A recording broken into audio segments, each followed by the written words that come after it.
हिंदी फिल्मનું એક ગીત છે, તમે બધાએ સાંભળ્યું હશે. નાના કરતે પ્યાર તુમ્ही से कर बैठे, करना था इनकार मगर इकरार तुम्ही से कर बैठे. બસ દેશના રાજકારણમાં રાજકીય પાર્ટીઓ આવી જ રીતે એકબીજાના પ્રેમમાં પડી જાય છે અને ના કરતા ગઠબંધન કરી લે છે. ગુજરાત, દિલ્હી અને હરિયાણામાં આમ આદમી પાર્ટી અને કોંગ્રેસે આખરે ગઠબંધન કર્યું અને સાથે લડવાની જાહેરાત કરી છે. પણ તેમના વચ્ચે થતા સંઘર્ષને જોતા રાજકીય પંડિતો આ સંઘ કાશીએ પહોંચશે કે નહીં એ સવાલ ઉઠાવી રહ્યા છે અને સાથે જ સમસ્યા સમાધાનની ફોર્મ્યુલામાં પણ છે કે આ સમસ્યા થશે, સમાધાન થશે કે પછી હવે આ કારગર નીવડશે. જોઈએ આ રિપોર્ટમાં. ના કરતે પ્યાર તુમ્ही से कर बैठे. આપ અને કોંગ્રેસ વચ્ચે થયું સમાધાન. લોકસભાની સીટ શેરિંગની ફોર્મ્યુલા નક્કી. દેશની વિપક્ષી પાર્ટીઓએ લોકસભાની ચૂંટણીમાં એનડીએને પરાસ્ત કરવા માટે મોટા ઉપાડે ઇન્ડી ગઠબંધન બનાવ્યું હતું. પરંતુ ઇન્ડી ગઠબંધનમાં ચૂંટણી પહેલાં જ અનેક તિરાડો પડી હતી. મુખ્ય સૂત્રધાર નીતિશ કુમારે મન બદલી નાખ્યું તો બંગાળમાં મમતા દીદીએ કોંગ્રેસને મોઢા પર પાડી. ત્યારે ચર્ચા હતી કે આમ આદમી પાર્ટીના કેજરીવાલ પાસે તેમની દાળ ગળશે કે નહીં. પણ યુપીમાં કોંગ્રેસનો પંજો સમાજવાદીની સાયકલ પર સવાર થતાં આજે કેજરીવાલે પણ ના કરતા 3 વાર કબૂલ હે કબૂલ હે કબૂલ હે કહી દીધું. મળતી માહિતી મુજબ 3 રાજ્ય ગુજરાત, દિલ્હી અને હરિયાણામાં આપ અને કોંગ્રેસ સાથે લડવા સહમત બની છે. તેમના સહમતિના ફોર્મ્યુલાની વાત કરીએ તો ગુજરાતમાં કોંગ્રેસ આપને 2 સીટ આપશે, તો દિલ્હીમાં 4 થી 3 એટલે આમ આદમી પાર્ટી 4 બેઠક પર અને કોંગ્રેસ 3 બેઠક પર લડશે. જ્યારે હરિયાણામાં કોંગ્રેસ આપને 1 સીટ આપશે. પરંતુ પંજાબમાં હજી કોઈ સહમતિ બની શકી નથી. ગુજરાતમાં આમ આદમી પાર્ટીને 2 થી વધુ બેઠકોની લાલચ છે.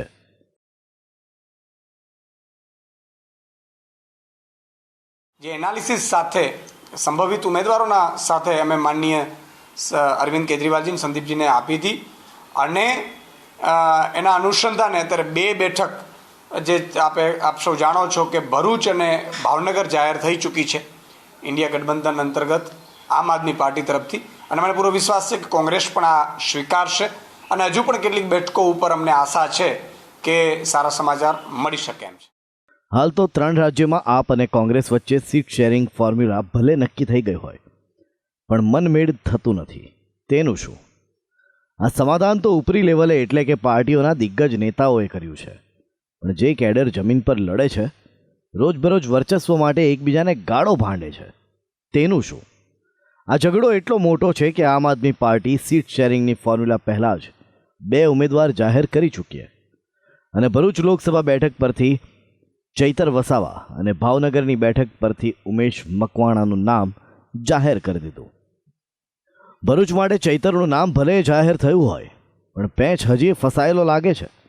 કારણ કે કોંગ્રેસના સ્વર્ગીય નેતા અહેમદ પટેલના દીકરી મુમતાઝ પટેલ અને દીકરા ફૈઝલ પટેલે જાહેરમાં ભરૂચ લોકસભા લડવાની ઈચ્છા વ્યક્ત કરી હતી. કોંગ્રેસ અને આપે ગઠબંધન સાથે લડવાની જાહેરાત કરતા સ્વર્ગીય અહેમદ પટેલની પુત્રીએ સોશિયલ મીડિયા એક્સ પર પોસ્ટ કરી, જેમાં તેમણે છેલ્લી લડાઈ સુધી સામાન્ય સાથે લડીશું અને લડતા રહીશું તેવો ઉલ્લેખ કર્યો છે.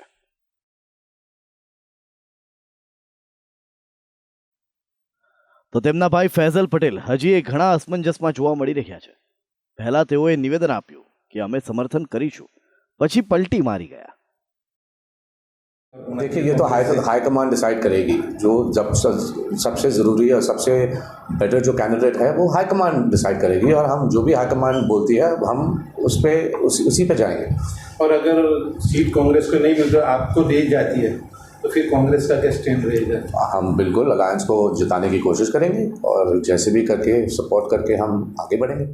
मैं बस कहना चाहता हूँ कि अगर ये अलायंस भरूच डिस्ट्रिक्ट में हो तो कांग्रेस की विनेबिलिटी ज़्यादा है और कांग्रेस ही एक स्ट्रॉन्ग पार्टी है जो अलायंस में जीत सकती है.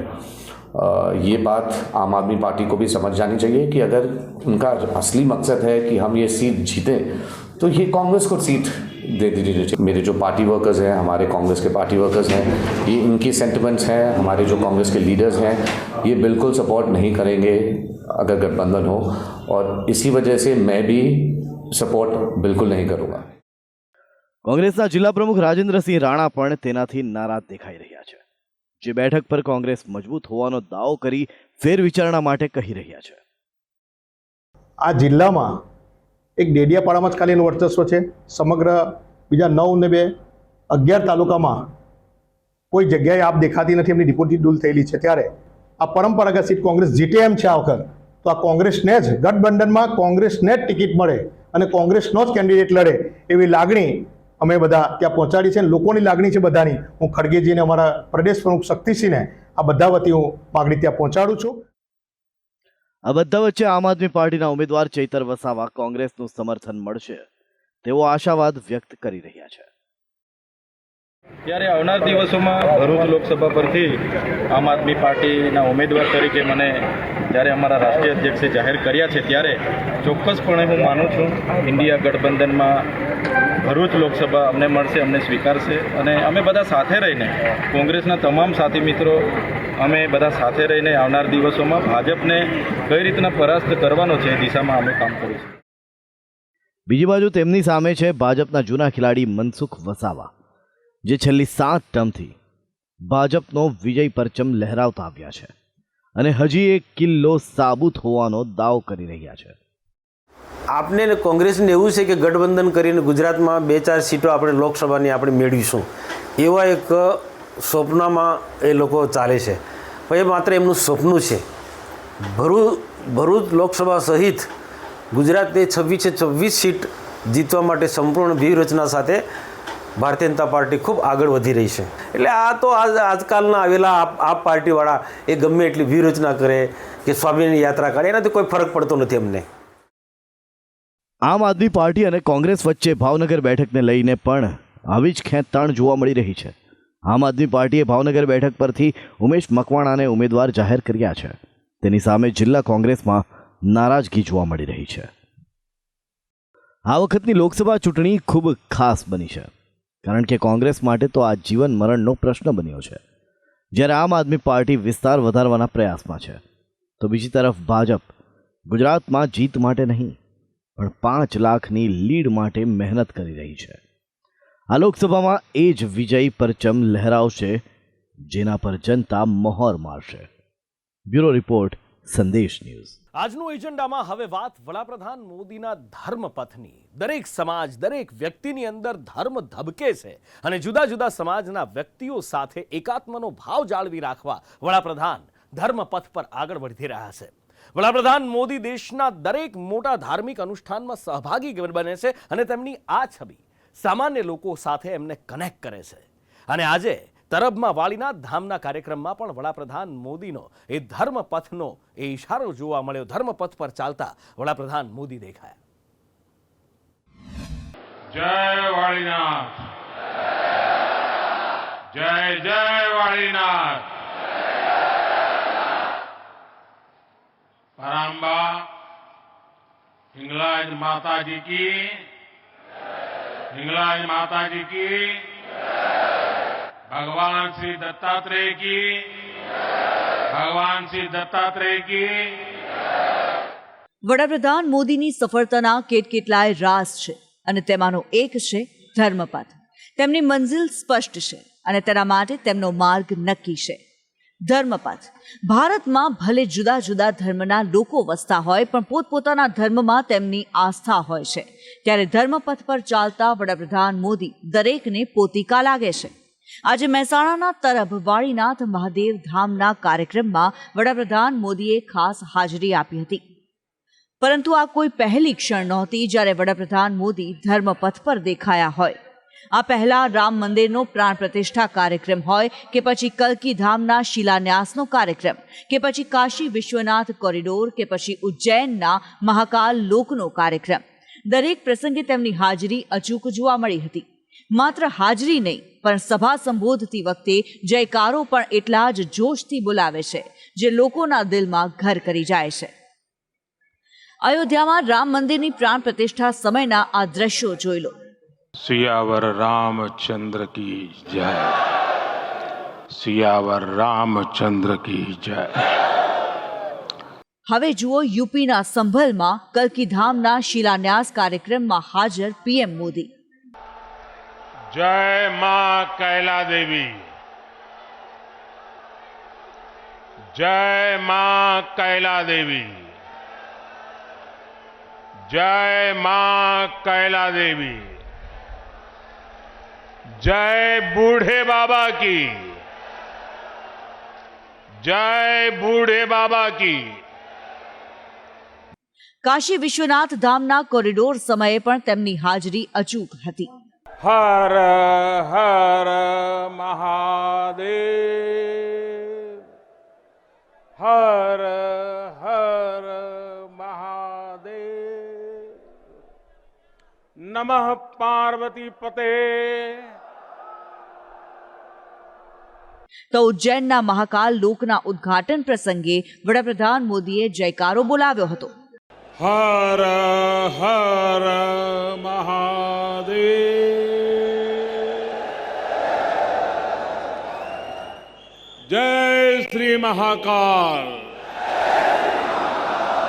जय श्री महाकाल महाराज की जय. महाकाल महादेव, महाकाल महाप्रभु, महाकाल महारुद्र, महाकाल नमोस्तुते. ધર્મપથ પર ચાલતા વડાપ્રધાન મોદીએ દેશને એકજૂથ કરવામાં મોટી સફળતા મેળવી છે. હોય શિવ કે પછી શક્તિ, પ્રધાનમંત્રી મોદીના વ્યક્તિગત જીવનમાં પણ ભક્તિનો ઊંડો પ્રભાવ છે. નવરાત્રિમાં ઉપવાસ હોય કે પછી ભગવાન માટેની તેમની આસ્થા. પાછલા 9 વર્ષોમાં વડાપ્રધાન મોદીએ પોતાના નેતૃત્વથી ભારતની આધ્યાત્મિક વિરાસતને દેશની એકતા સાથે જોડીને કામ કર્યું છે. ધર્મ પ્રત્યે અતૂટ પ્રતિબદ્ધતાથી તેમણે એવા કાર્યક્રમ પાર પાડ્યા છે જે દેશને ઉજ્જવલ ભવિષ્ય તરફ લઈ જઈ રહ્યા છે. પીએમ મોદી દરેક ધાર્મિક કાર્યક્રમમાં કહેતા નજરે પડે છે કે દેશમાં સાંસ્કૃતિક ઉત્થાન થઈ રહ્યું છે. વડાપ્રધાન મોદીની છબી વિકાસ પુરુષની સાથે હિન્દુ હૃદય સમ્રાટ વાળી આજે પણ બરકરાર છે અને એ જ કરોડો સનાતનીઓના કેન્દ્રમાં રહી છે. 14 फरवरी वसंत पंचमी को अबू धाबी में खाड़ी देशों के पहले हिंदू मंदिर का लोकार्पण का अवसर मिला. પ્રધાનમંત્રી મોદીની એક આગવી સ્ટાઇલ છે. એ સ્ટાઇલમાં એ પોતિકાપણાનો ભાવ જોડી દેતા હોય છે. ક્યારેક બરફની ચાદરો વચ્ચે બાબા બર્ફાનીની પૂજા હોય કે પછી કાશી વિશ્વનાથને વંદનથી લઈને માં ગંગાને બુલાયા હૈના નારા હોય.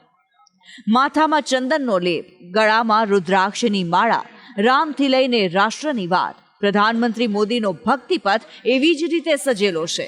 વિરોધીઓ ભલે એમાં ફાયદા અને નુકસાનના ગણિત લગાવે રાખે, પરંતુ પ્રધાનમંત્રી મોદી આજે શાન સાથે પોતાના પથ પર ડગ માંડી રહ્યા છે. બ્યુરો રિપોર્ટ, સંદેશ ન્યૂઝ. અને હવે વાત દૂધથી આવેલી સમૃદ્ધિની. આજથી 50 વર્ષ પહેલા વાવેલો એક છોડ આજે ઘટાદાર વટવૃક્ષ બની ચૂક્યો છે અને એ વટવૃક્ષની નીચે ગુજરાતમાં સમૃદ્ધિની છોડો ઉછળી રહી છે. અને આ વટવૃક્ષ એટલે બીજું કંઈ જ નહીં પણ Gujarat cooperative milk marketing federation એટલે કે GCMMF. GCMMF સરદાર સાહેબની એક કલ્પના, સરદાર સાહેબનો એ અથાગ પ્રયત્ન. ખેડા દૂધ મંડળીથી એ શરૂઆત થઈ અને આજે એના 50 વર્ષ પૂરા થયા છે. ત્યારે વિશ્વના સૌથી મોટા સ્ટેડિયમ નરેન્દ્ર મોદી સ્ટેડિયમમાં સહકાર સંમેલન યોજાયું અને આ ભવ્ય સહકાર સંમેલનમાં વડાપ્રધાન મોદીએ સહકારથી આવેલી સમૃદ્ધિને નંબર 1 બનાવવાની ગેરંટી આપી છે. दुनिया की सबसे बड़ी डेयरी कंपनी बनाना है. सरकार हर तरफ से आपके साथ खड़ी है.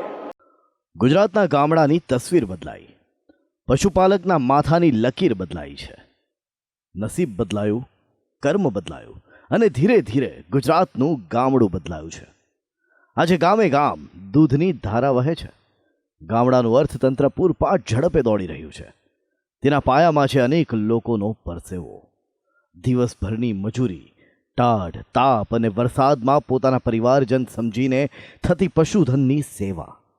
એ પશુધન જેને આજે ગુજરાતના ગામડાને વેગવંતું બનાવ્યું છે.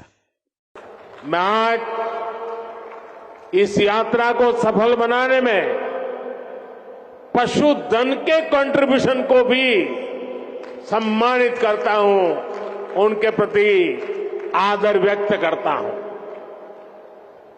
इनके बिना डेयरी सेक्टर की कल्पना भी नहीं हो सकती। इसलिए मेरा देश के पशुधन को भी प्रणाम।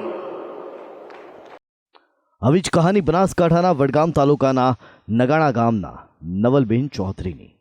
નવલબેન કોઈ બિઝનેસમેનને ટક્કર મારે તેવી રીતે વર્ષે કરોડો રૂપિયાનું ટર્નઓવર કરે છે. આજે નવલબેન પાસે 200 પશુઓ છે. અનેક લોકોને રોજગારી આપી રહ્યા છે. દિવસનું 1000 લીટરથી વધારે દૂધ ડેરીમાં ભરાવી રહ્યા છે. અમારે કાં તારી પોતરી પશુ હતો, પછી અમે ઢોર દોયા ડેરી નફો આવ્યો, પછી કોઈ ઢોર ઘરનો પકવ્યો, કોઈ રાયડા વાયા બચાકો વાય અમે આટલો ઢોર કર્યો. અત્યારે કેટલા ઢોર છે? એમાં કાં હો 2 છે, 50 ગાય છે અને જાણો મોટો થઈને બહાર ઢોર જાનવર છે મારા કાં. કેટલી વાર તમને બનાસ ડેરી દ્વારા એવોર્ડ પણ આપવામાં આવે છે? 3 એવોર્ડ મને ડેરી આવ્યા અને શંકરભાઈનો આભાર છે તે હારો હાલ મારા કાને 4 થી 5 ઘરોનો પરિવારનું પૂરું કરું.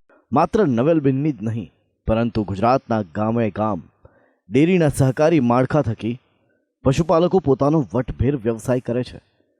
બનાસકાંઠાના જલોત્રા ગામે પણ પશુપાલનના વ્યવસાય થકી અનેક પરિવારો પોતાનું ગુજરાન ચલાવી રહ્યા છે. હું પશુપાલન કરું છું. પહેલાં ખેતી કરતા હતા પણ ખેતીમાં એટલું બધું પોસાતું નહોતું, એટલે હવે મારી જોડે 25 ઢોર છે હાલ અને એમાં મને સારું પોહાય છે. ભાવ પણ સારું બનાસ ડેરી આપે છે અને નફો પણ સારો આપે છે અને હાલ બધું સારું જ છે.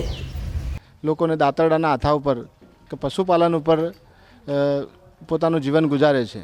એવા ઘણા બધા પરિવારો છે કે જેમને પશુપાલન કોઈ ખેત મજૂર હોય તો પણ 1-2 ઢોર રાખીને એમનું જીવન નિર્વાહ ચલાવતા હોય છે. તો દૂધનો પગાર આવે એનાથી એમના વ્યવહાર છે. પશુધન રાખવાથી ઘણા ફાયદા થાય છે. મારે 2 ભેંસો છે, 6 થી 7 લીટર દૂધ દઉં છું. મહિને મારી 12 થી 13,000 રૂપિયા. મેં પહેલાં ફોટોગ્રાફી વિડીયોગ્રાફીનો એવો ધંધો કરતો હતો, પણ અને બાજુમાં એક સાઈડમાં ભેંસ પણ રાખતા હતા, જે અમારા વાઈફને અમે થોડું ભેંસોનું કરતા હતા. પણ પછી થોડે ફોટોગ્રાફી એવું ઓછું કર્યું અને પછી આ ભેંસોનું પશુપાલન વિશેનું વધારે કરીએ અને એમાં અમને થોડું પ્રોફિટ સારું દેવું દેખાય છે. જેથી કરીને પહેલો ફાયદો તો અમને એ થયેલો મોટો કે લોકડાઉન વખતે જ્યારે બધાય ધંધા ઠપ થયા, દુકાનો છે, બીજા બિઝનેસ છે, એમથી તેમ, પણ આ પશુપાલનનો ધંધો, દૂધનો ધંધો અને ખેતીનો શાકભાજીનો ધંધો જ ફક્ત ચાલુ રહ્યો, જે જીવન જરૂરિયાત માટે ખાસ જરૂરી છે. સરદાર પટેલનું એ સ્વપ્ન ત્રિભુવનદાસ અને ડૉક્ટર વર્ગીસ કુરિયને જે સાકાર કર્યું અને આણંદના ગામડાથી વાવેલું એક બીજ આજે અમૂલરૂપી વટવૃક્ષ બનીને ઊભું છે. गुजरात के गांवों ने मिलकर 50 वर्ष पहले जो पौधा लगाया था वो आज विशाल वटवृक्ष बन गया है. અમૂલ દુનિયાની 8મા નંબરની સૌથી મોટી દૂધ ઉત્પાદક કંપની છે. આજે એ જ અમૂલ 50મી ગોલ્ડન જ્યુબિલીની ઉજવણી દુનિયાના સૌથી મોટા નરેન્દ્ર મોદી સ્ટેડિયમમાં ઉજવવામાં આવી હતી, જેમાં વડાપ્રધાન મોદીએ ગેરંટી આપી કે અમૂલને નંબર 1 બનાવવાની મોદીની ગેરંટી છે. સાથે ડેરીના 5 પ્લાન્ટનું લોકાર્પણ કર્યું હતું. आज अमूल दुनिया की 8वीं सबसे बड़ी डेयरी कंपनी है. आपको इसे जल्द से जल्द दुनिया की सबसे बड़ी डेयरी कंपनी बनाना है. सरकार हर तरह से आपके साथ खड़ी है और ये मोदी की गारंटी है. હાલ અમૂલ સાથે ગુજરાતના 18 દૂધ સંઘો સાથે 18,600 ગામના 36 લાખ પશુઓ સંકળાયેલા છે, જ્યારે ભારતમાં ડેરી સેક્ટરની સાથે 8 કરોડ લોકો જોડાયેલા છે. સુમેળ વ્યવસ્થાને કારણે દુનિયાભરના ડેરી સેક્ટરનો વિકાસ દર 2%નો છે, જ્યારે ભારતનો ડેરી સેક્ટર 6%ના વિકાસ દર સાથે આગળ વધી રહ્યું છે. ગુજરાત અને દેશમાં સહકારીથી સમૃદ્ધિ આવી છે, તેમાં શંકાને કોઈ સ્થાન નથી. બ્યુરો રિપોર્ટ, સંદેશ ન્યૂઝ.